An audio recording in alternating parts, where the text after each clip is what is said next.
Today, we're going to be looking at composite functions. And then after composite functions, we're going to look at inverse functions, and then we might be able to get into exponential functions. We'll see. So a composite function. So let's say we have two functions. So maybe let f of x and g of x be two functions.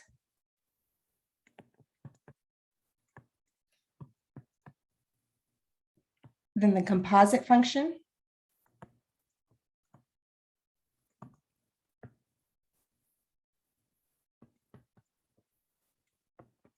is composed of the two functions.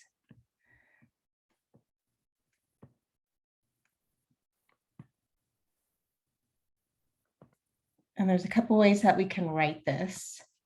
So f with a little circle in between of g of x, which is also the same thing as writing f parentheses g of x. So this is where we're taking our function g of x and we're plugging it in wherever we see an x and our function of f of x. Okay, so the domain of this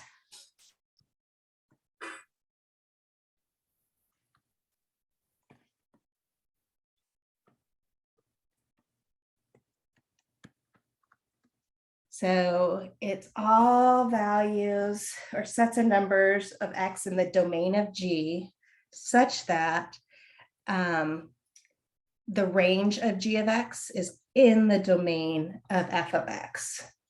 Okay, so all x in the domain of g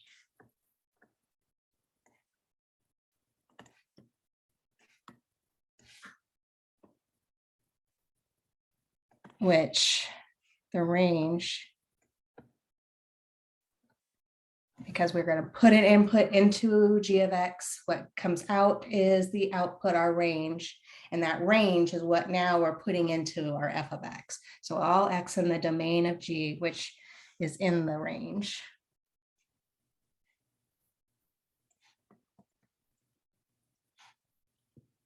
F of x.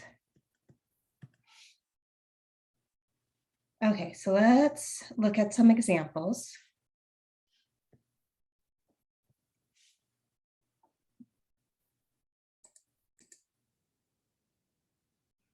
Okay, so the example in front of us, f of x is equal to 3x plus 2, g of x is equal to 2x squared minus 1, and f of g of x. We want to find f of g of x, g of f of x, and f of g of 4.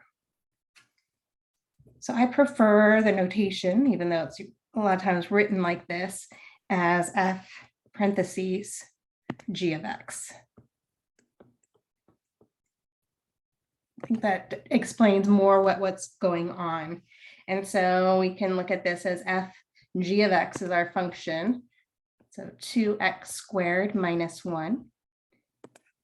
So we're going to take this 2x squared minus 1, and wherever we see an x in our f of x function, let's first put a parentheses. So we have 3, I see an x there, so parentheses, and then plus 2.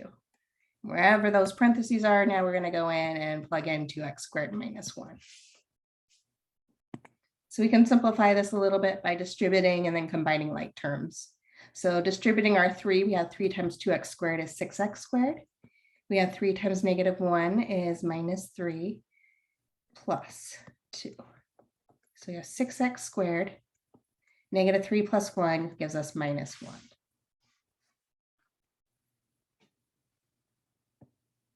So if we're now looking at g of f of x, we're going to go in and wherever we see an x and g of x, we're going to plug in our equation f of x.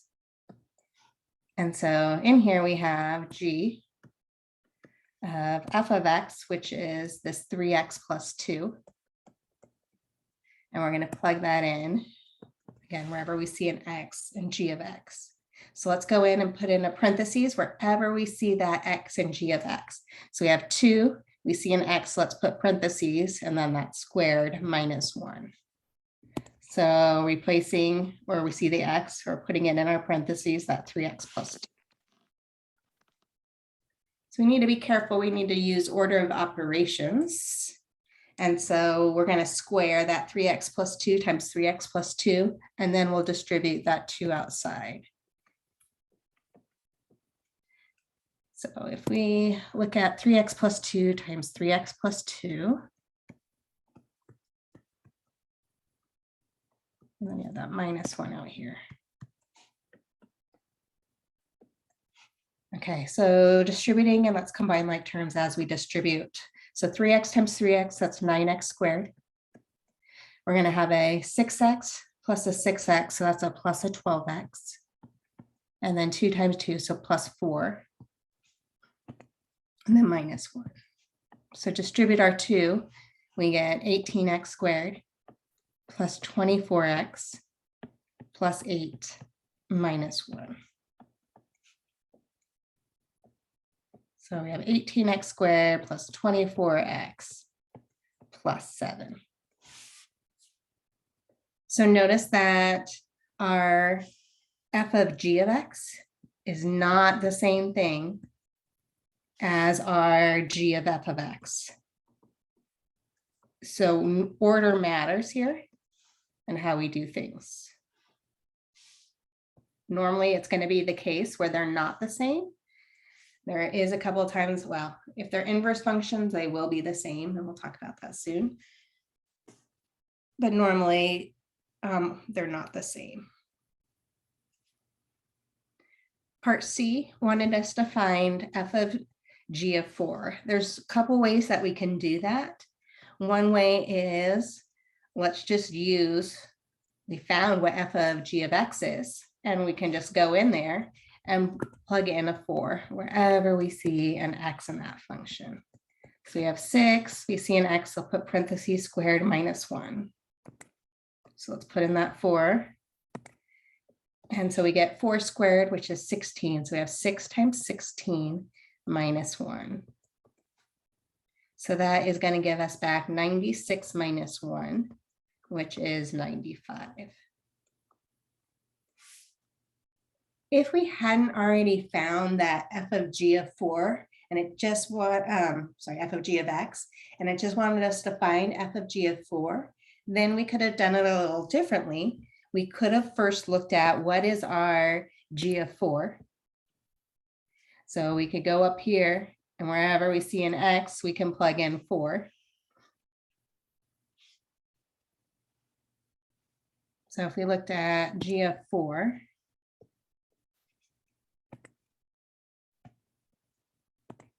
we would get, this is equal to 2 square our 4 minus 1.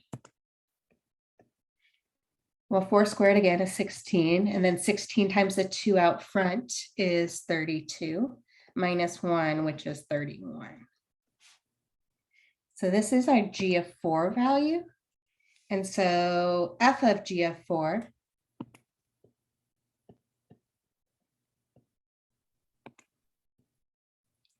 is the same thing as f of 31.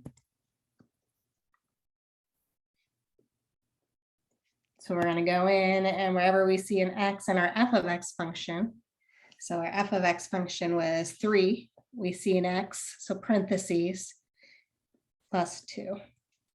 Plugging in 31 into those parentheses, we get 3 times 31, which is 93.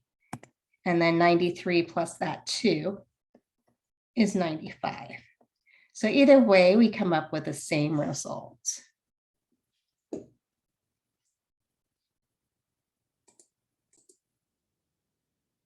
Okay, so we want to find the domain of f of g, and we're given that f of x is x over x minus 1, and g of x is equal to negative 4 over x. And so g of x is our most inner function. So first thing we need to look at is the values that we're plugging into x are first going into g of x. And so we have to look at the domain of g of x. So the domain of g of x, well, we look at our trouble spots, and our trouble spots for g of x are values which set the denominator equal to 0, which is 0 SF. itself. So the domain of g of x is all reals except x cannot be 0. Right, so we're looking from negative infinity to 0, union 0 to infinity, but not including that 0 value. So we put in numbers in for g of x, and a number comes back out, and that's our range of g of x. But those values now are going into f of x. So those range cannot give us any value, which is not in the domain of f of x. So if we first just look at the domain of f of x, well, the trouble spot for f of x is when the denominator is 0, and the denominator is 0 when x is equal to 1. So the domain of f of x is all real numbers except for 1.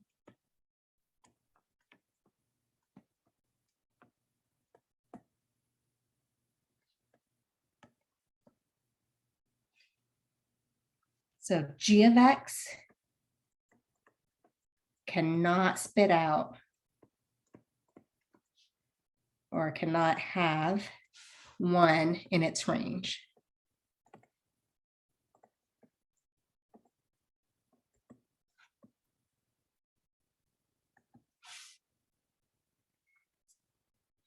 Okay, so let's figure out what value gives us back 1 in the range of g of x. And so we're looking at negative 4 over x cannot equal 1. So let's figure out when is negative 4 over x.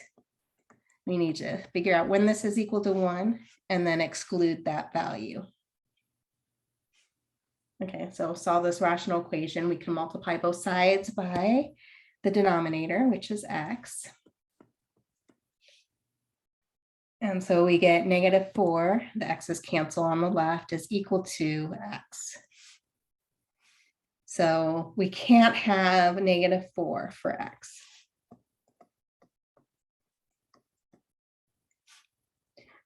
So we have the domain of g of x, and with the intersection of the domain or range of f of x. And so x can't be negative 4, so we also have to exclude that value along with the 0. And so the domain of this function is going to be negative infinity to negative 4, union negative 4 to 0, and union 0 to infinity.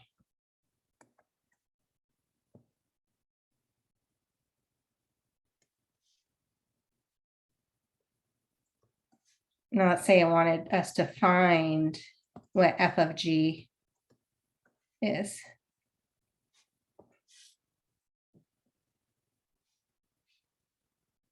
Pull this down.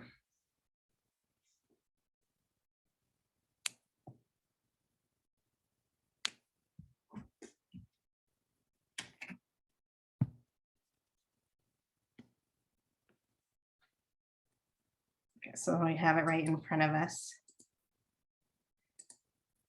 So we're looking at plugging in our g of x wherever we see an x in f of x. And so we're going to look at f of g of x, which is the negative 4 over x. Let's go in wherever we see an x in f of x, we're going to put parentheses. So parentheses all over parentheses minus 1. So negative 4x in the numerator all over negative 4x minus 1 in our denominator. So we have a complex fraction. We want to get rid of the values or the fractions within the fraction. So a couple ways to do this. I prefer to multiply by a fancy one. And that fancy one is going to be the LCD, the least common denominator of all the fractions within the fraction. So the only fractions within the fraction is this negative 4 over x. And so our denominator is going to be x. If it helps you to write that x over 1, you can, but you don't need to. And so this is equal to, well, -4 over x times x. X's cancel. You're just left with a -4 all over. When we distribute the x to each term in the denominator, x times -4 over x, the x's cancel, leaving us with -4. And then -1 times x is -x. We basically can factor out a negative from the denominator and cancel the negative in the numerator. So we have -4 all over -4 plus x. So negatives cancel, and we have 4 all over. I just preferred my variable first, but it doesn't matter. We have 4 plus x or x plus 4 in that denominator. So notice in here, if you were just looking at the answer, and we're looking at the domain of that answer, notice the only value that we would see to exclude would be x cannot be -4. So it's important that you look at the domain before you go in and take the composition of the two functions to make sure that you exclude all the values that you need to.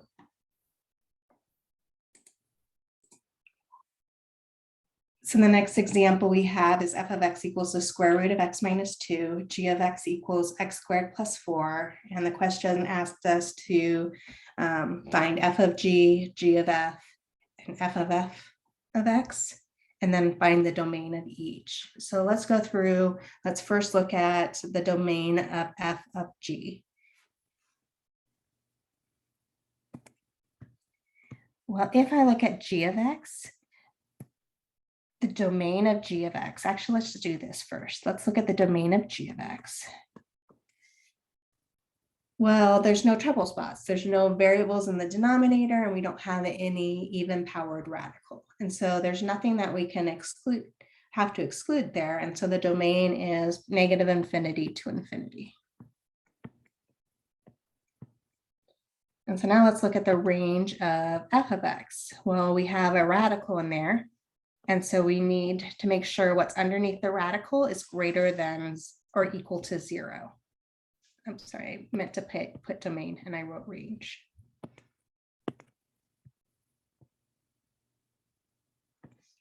And so the domain of f of x, we know that x minus 2 has to be greater than or equal to 0. So we could solve for x there. So x has to be greater than or equal to 2.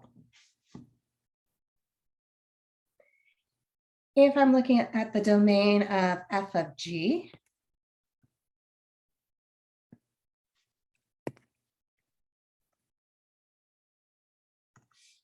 well, g of x, that domain is -infinity to infinity, but our range has to fall into the domain of f of x.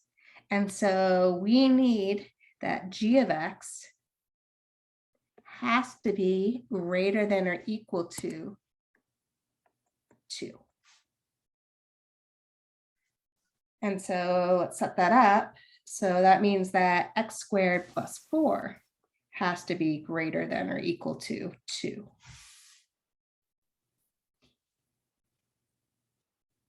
Well, we can solve for that. I can see that that's always going to be the case, right? But let's just solve for that. So if we subtract 2 on both sides, this is a nonlinear inequality. We were dealing with this in the last section. And so we would get x squared plus 2 is greater than or equal to 0. You'd find values what set it equal to 0. There's no value that sets it equal to 0, except for an imaginary number. And so our domain is going to be is everything, right? If I square something, it's always positive, plus 2 is always positive. So this is always true.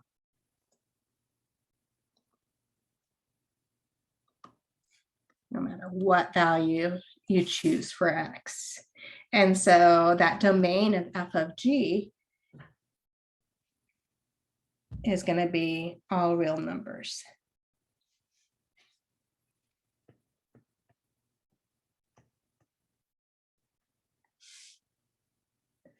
Okay, so now let's figure out what is f of g.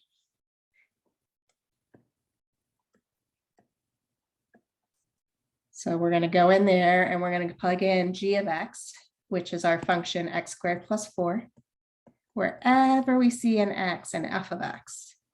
So this is equal to the square root. You see an x there, so let's plug in x squared plus 4, or put parentheses, and then minus 2.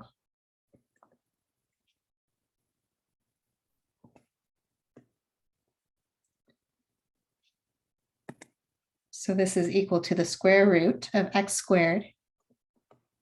And then 4 minus 2 gives us plus 2.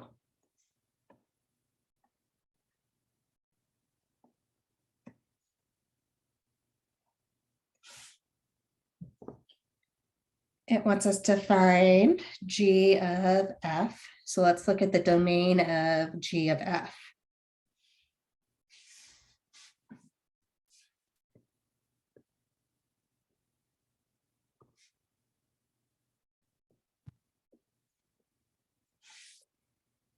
Okay, so first of all, our inner function is f of x. And so our domain of f of x has to be everything that is bigger than or equal to 2. And then our domain of g of x is negative infinity to infinity. So it doesn't matter what f of x spits out. It doesn't matter what's in the range of f of x, because we don't have to exclude anything from that range. And so our domain of g of f of x is going to be what the domain of f of x is, which is greater than or equal to 2. Another way to write that is bracket 2 to infinity in interval notation. So now if we look at that and we find f of g, or sorry, g of f, we're going to take our f of x function, which was that square root of x squared minus 2, or x minus 2. I can just look up here. And plug that in wherever we see an x in g of x. So this is equal to, I see a g of x, so parentheses squared plus 4.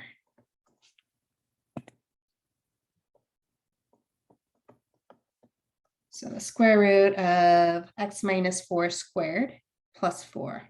Well, squaring a square root, that cancels, radical goes away, and we're left with a radicand, which is what's underneath the radical, which is x minus 4, and then plus 4.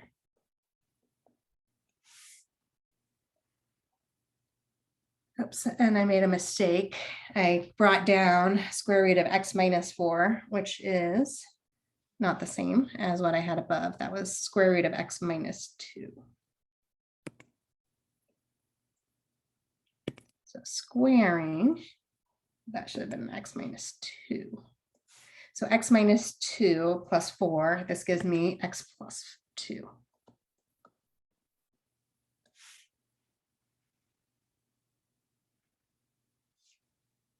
Okay. And the last one, f of f.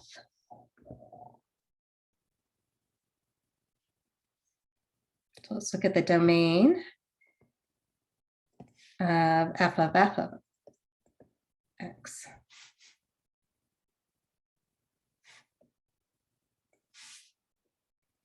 So domain, again, of f of x, x has to be greater than or equal to 2. The range, though, also has to be greater than or equal to 2. And so we need the range of f of x to be greater than or equal to 2. Well, f of x, again, is the square root of x minus 2.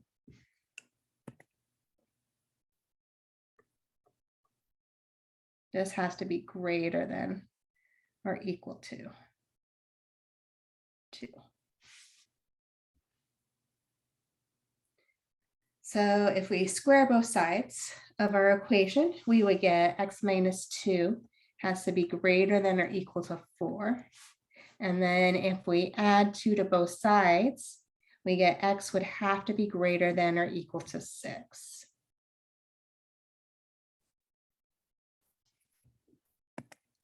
And now let's look at what is f of f. So this is f of the square root of x minus 2. Now this is telling me wherever I see an x in that function, I'm going to plug in f of x. So we have the square root, see an x, let's put parentheses minus 2. And inside that parentheses, we're putting the square root of x minus 2.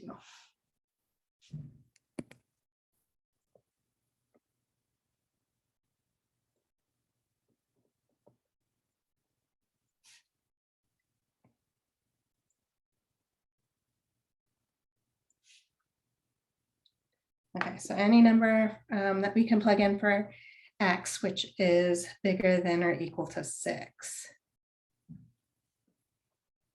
If you look at putting in 6 in there, we get the square root of 6 minus 2 underneath that radical, which is the square root of 4. Square root of 4 is 2, and then that 2 minus the 2 outside of that radical inside the radical cancels, so we get the square root of 0. If you try to choose a number which is less than that, notice you're going to get imaginary numbers, complex numbers, and we can't have values giving us back something that's not real.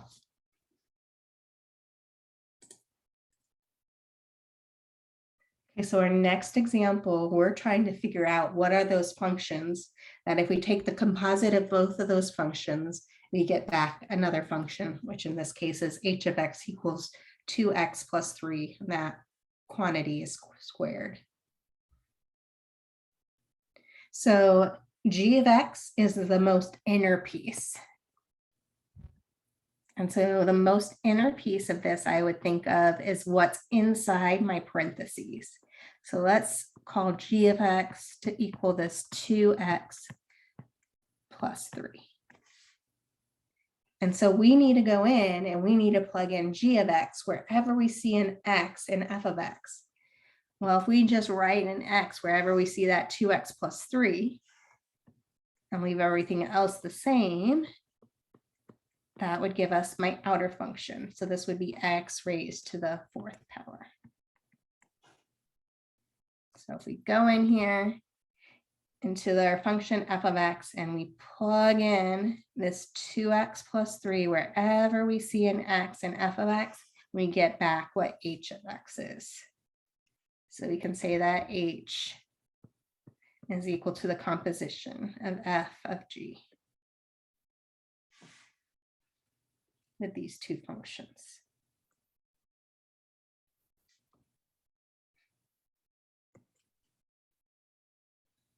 Okay, so let's say we're given a different function, and this time we're given that h of x. This is equal to the square root of 1 minus x squared. And you want to find f and g such that the composition of f and g equals h. So g, the most inner piece, a lot of times you're going to let it be some expression inside of parentheses, or you're going to let it be what's underneath the radical, or if you have a fraction, you're going to let it be what's in the denominator. So those are all different ways that you can think of this. So if I let my most inner piece, my g of x function, be what's underneath the radical, 1 minus x squared, then f of x is going to have to be the function that wherever I see an x in f of x, wherever I see 1 minus x squared, I'm going to replace with an x. And so f of x is going to equal the square root. I see that 1 minus x squared there, so I'm going to replace that with an x.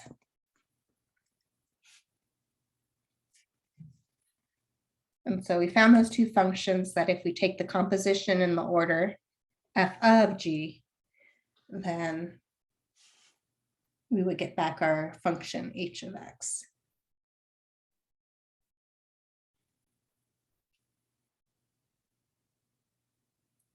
Okay, one more. So what about, you have the absolute value, h of x is equal to the absolute value of 2x squared plus 3. So we can think of the most inner piece is what's inside. That's our g of x, the absolute value. So g of x would be 2x squared plus 3. And then f of x, the outer piece, that would have to equal the absolute value. Replace where we see that 2x squared plus 3 with an x.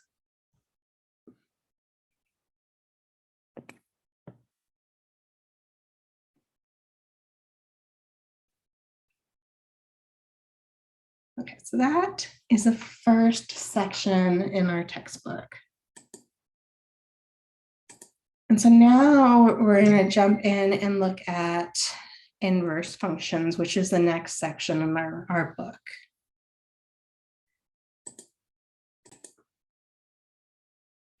Now we're looking at one-to-one functions and inverse functions.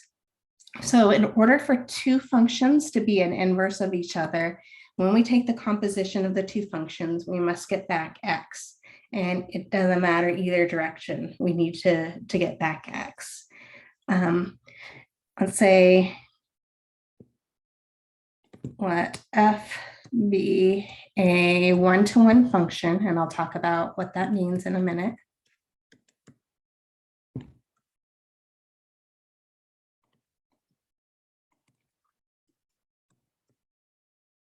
Then the inverse function of f exists.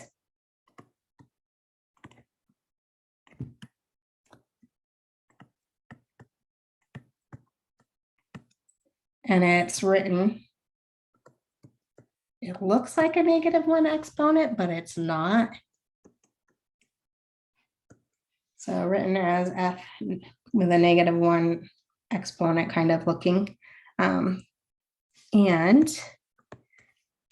by definition, if we take the composition of f and f inverse, it would be the same thing in the opposite direction, f inverse of f, and we should get back just x.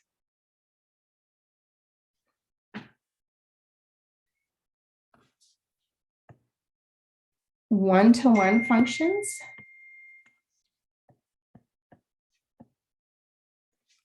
And it's just easier to do 1-1. So one-to-one functions.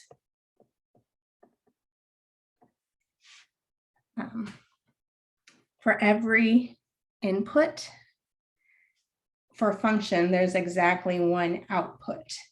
But for every output there is, it can only correspond to one input. So every output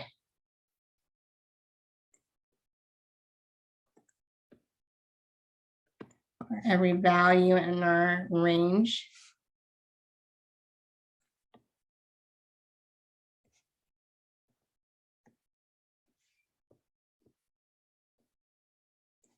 corresponds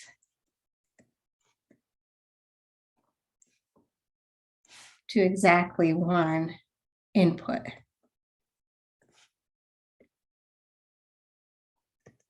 Which is a value in our,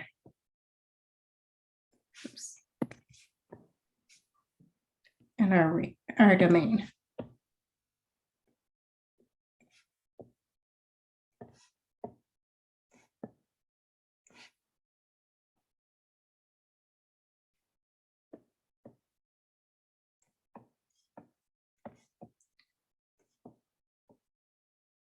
So remember to test to see if a graph was a function, we use the vertical line test. To test to see if something is a one-to-one function, it also has to pass what is called the horizontal line test.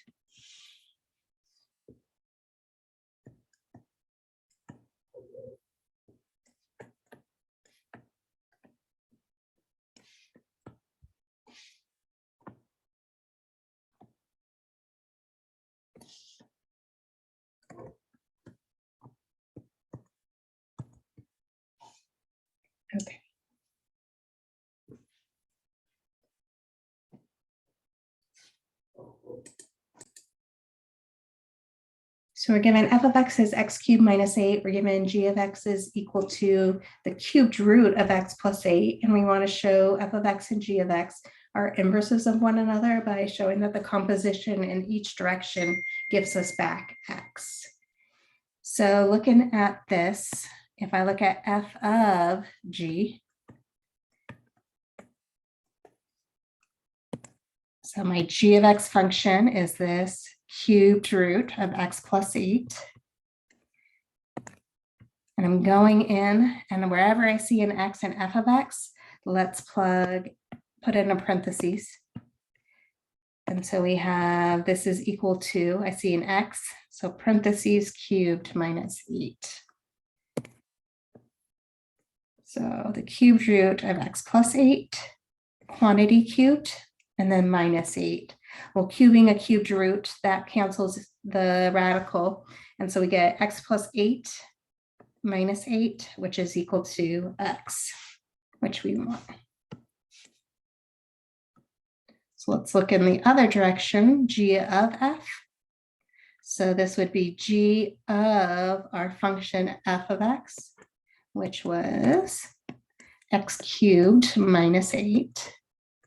And so wherever we see an x, we're going to replace it with the cubed root of x plus 8. And then we have minus 8. I went the same direction. What happened? G of x. Sorry. I did this wrong, right? Let's go back over here. So g, we're going into g of x, which is the cubed root. I see an x, put parentheses, and then plus 8.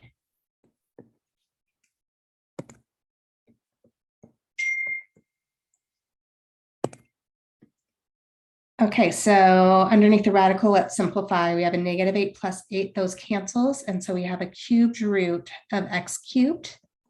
Cubed root of x cubed gives us back x. Okay, so we showed that both directions give us back x. Okay. And so we show that those are inverse functions of one another. So in this case, we have f of x equals the quantity x minus 2, and that squared. We have a stipulation on this that the domain for f of x has to be greater than or equal to 2. And g of x is equal to the square root of x plus 2. So notice that if you graphed f of x, which you should notice exactly how to graph that with transformations, that minus 2 inside, that's shifting our graph to the right 2 units. So our vertex was going to be at 2, 0. If you graph that though, right, that is not a one-to-one function.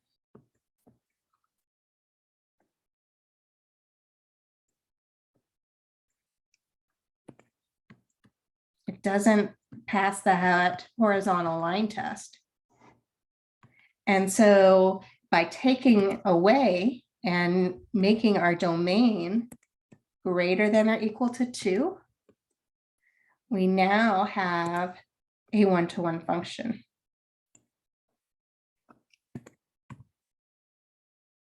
Okay, so we can limit our domains of functions that aren't one-to-one to make them one-to-one, and then it would have an inverse function.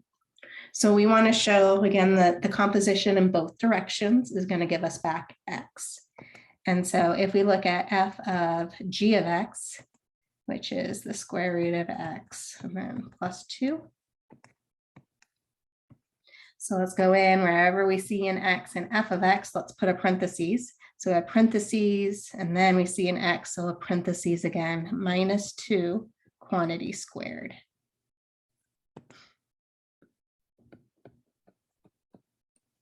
So order of operations, we really don't need that inner parentheses. 2 and negative 2 cancels, and you're just left with the square root of x squared, which is x.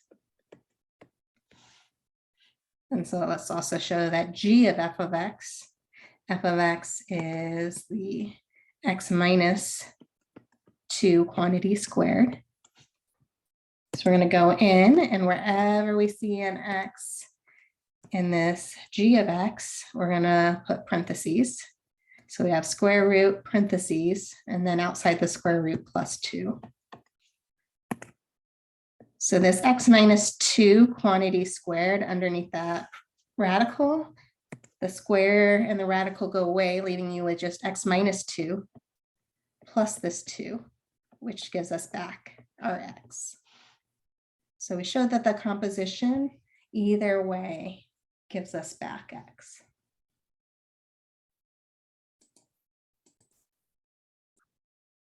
So we just looked at how to tell if two functions were inverses of one another, but now we want to find inverses of one-to-one functions. So to find your inverse function, if it exists, so to find f inverse of x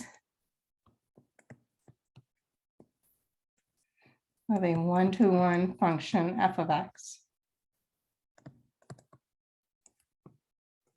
First thing that you want to do is you want to swap your x and your y value. Remember, f of x represents y. So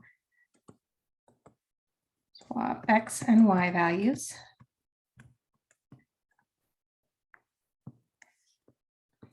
Once you've swapped your x and your y values, you're going to solve for y. And we can rewrite y, once we get it by itself, as f inverse of x. So notice that we're swapping our x and y value to find our inverse function. And so our domain and our range are swapped for a function and its inverse. So if f of x, the domain of f of x ends up being the range of f inverse of x. Or if we look at the range of f inverse of x, we know that's the domain of f of x. And the range of f of x is the domain of f inverse of x. If I have the point x comma y on my function f of x, then basically swapping my x and y values, y comma x has to be a point on f inverse of x. Another thing that we know about a function and its inverse are that they're symmetrical across the line y equals x. So f of x and f inverse of x are symmetrical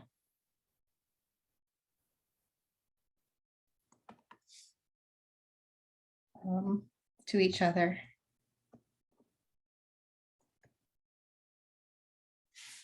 Across the line y equals x.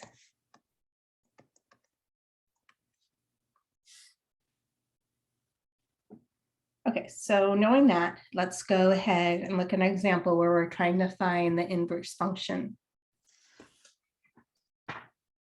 So say you're given that f of x is equal to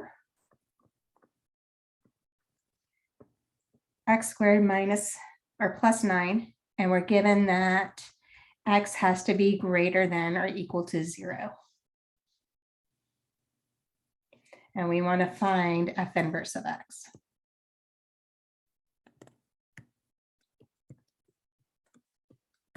Okay, so since our domain is limited, we only have half of that side of the parabola, which makes it 1-to-1. And so let's first rewrite this as y equals. And then we're going to swap our x and our y values. So wherever I see a y, I'm going to replace it with x. And wherever I see an x, I'm replacing it with y.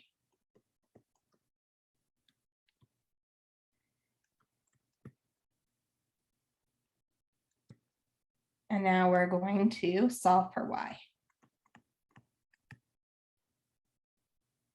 So getting y by itself, we would subtract 9 on both sides and we get y squared equals x minus 9. When we take the square root, we put a plus or minus, but that is not going to make it to be a function because it wouldn't pass the vertical line test. And so we need to actually choose which value we're going to use. And recall that the domain of our original function, x has to be greater than or equal to 0, is the range. So our range of f inverse of x, we wouldn't say x because range is our y value. Y is greater than or equal to 0. And so if our range y has to be greater than or equal to 0, then we're going to be using just the positive.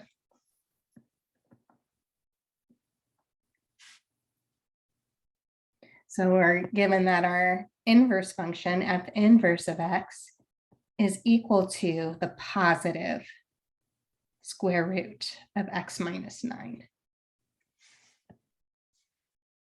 If we were given in the problem at the beginning that x was less than or equal to 0, then our domain would have been negative numbers, our range would have been negative numbers, and we would have chosen the negative in front of that radical.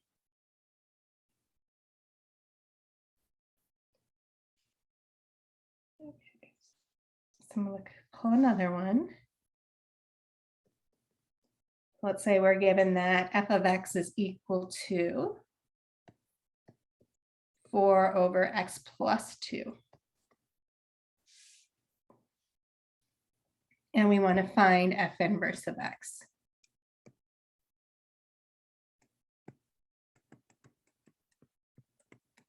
Okay, so we're going to rewrite this as y equals. So y equals 4 all over x plus 2. We're going to swap our x and our y values. So we get x is equal to 4 all over y plus 2. And now we want to solve for y. So let's get rid of our denominator by multiplying both sides by y plus 2. We're going to need to distribute our x to that parentheses y plus 2. And so we get x, y plus 2x is equal to, the y plus 2's cancel. That was the whole point of multiplying by that. So that we get this is equal to 4. So we have one term with a variable y in it. We want everything else that doesn't have a y on the other side of our equation. So we have xy equals 4 minus 2x. Divide both sides by x. We get y equals 4 minus 2x all over x. And so we just found what our inverse function is. And our inverse function is going to be 4 minus 2x all over x.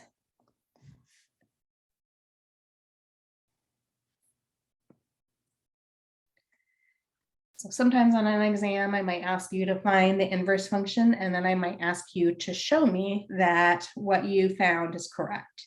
So to check your work, well, to check it, we can show, and I'm okay with you showing either direction and not both. You want to show that if we take the composition of those two functions, that this is equal to x. So I'm looking at my function of my inverse function. So I'm going to take my inverse function, which is 4 minus 2x all over x, and I want to plug it in wherever I see an x in f of x. So I have 4 all over, I see an x here, so I'm going to put parentheses, and then I have a plus 2. So 4 minus 2x over x. Okay, so let's simplify. Let's get rid of this fraction within the fraction, and we can do that by multiplying by that fancy one, which is the LCD, the least common denominator of the fractions within, which is just x. So x times 4 is 4x in our numerator, all over distributing the x to that 4 minus 2x all over x. The x's cancel, leaving you with 4 minus 2x. and then distributing the x to the 2, so that gives us plus 2x. So we have 4x all over 4. Negative 2x plus 2x cancels, and now our 4's cancel, leaving us with just x, which we want it to show.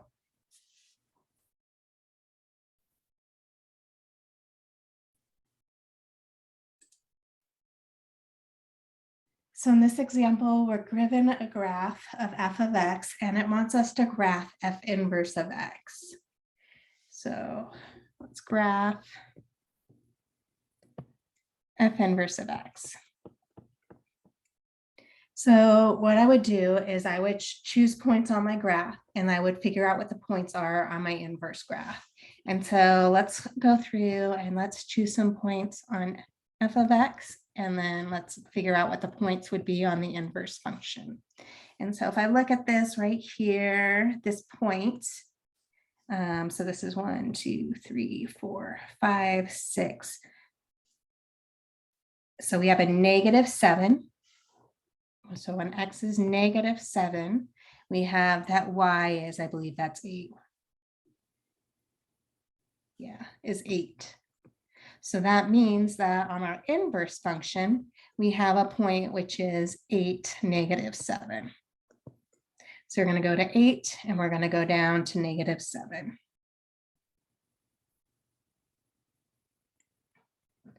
So let's choose some more. So looking at this right here is another point on that line segment. And right here, so we have 1, 2, 3, 4. So we have -5, 4.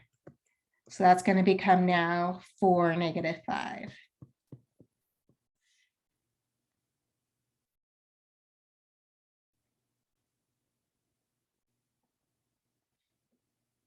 So right here. So this other point where it then starts to change the slope. So this point is at -2, -2. Well, swapping x and y, you get the same thing, -2, -2. So right now, this piece, this is where maybe my ruler is going to help. Like this.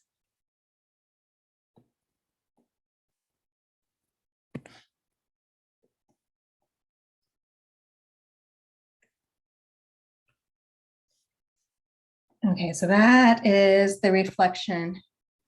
And you can kind of see that of this piece. If we reflected this across the line y equals x. Notice that that would lie on top of each other. Okay, so now we want to graph this other piece down here. And so again, we want to find some points. And so I notice here, this point right here, this is when x is 0, y is -4. So instead, on our inverse function, we have a point at -4, 0.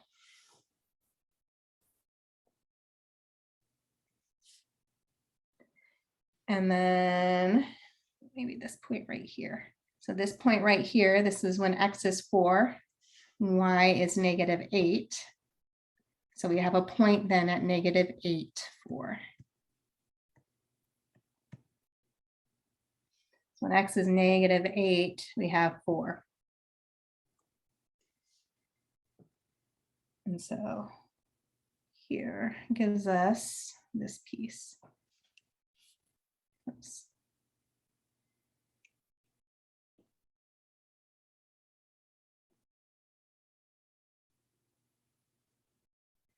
Okay.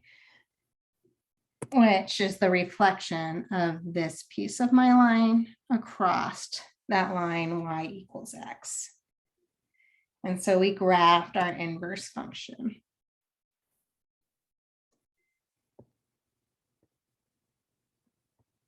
Given the graph of f of x.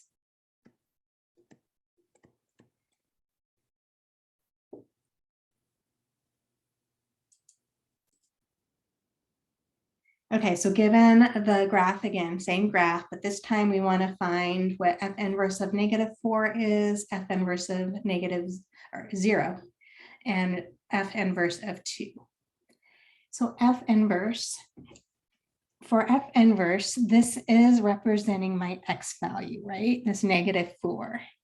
But for x equals -4 on f inverse, this is the y value on f of x. So I want to know what x value gives me a y value of -4.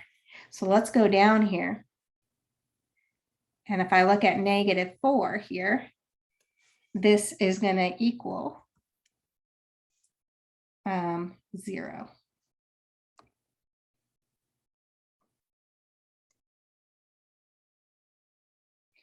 So f inverse of 0. So this is my point x equals 0. We're going to let y equals 0 on f of x and find x such that y is equal to 0. Well, y is equal to 0 right here.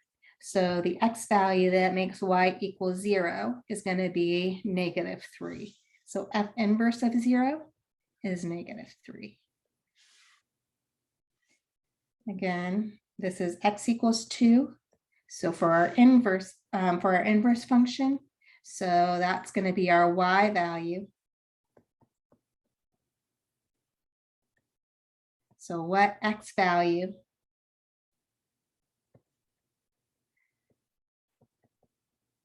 gives y equal 2 on f of x? So looking at where y is equal to 2. So looking at y equal to 2, the x value that we get back is -4.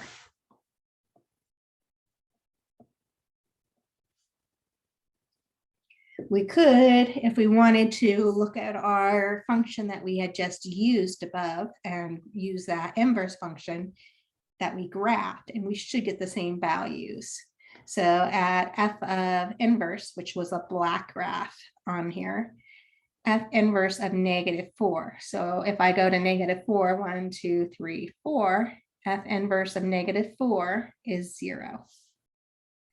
F inverse of 0, so the black graph, notice here, f inverse of 0, our y value that we get back is -3.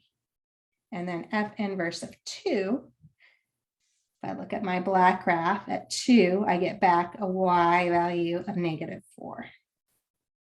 But we should have been able to do that like we did without having to refer it and make the graph of f inverse of x.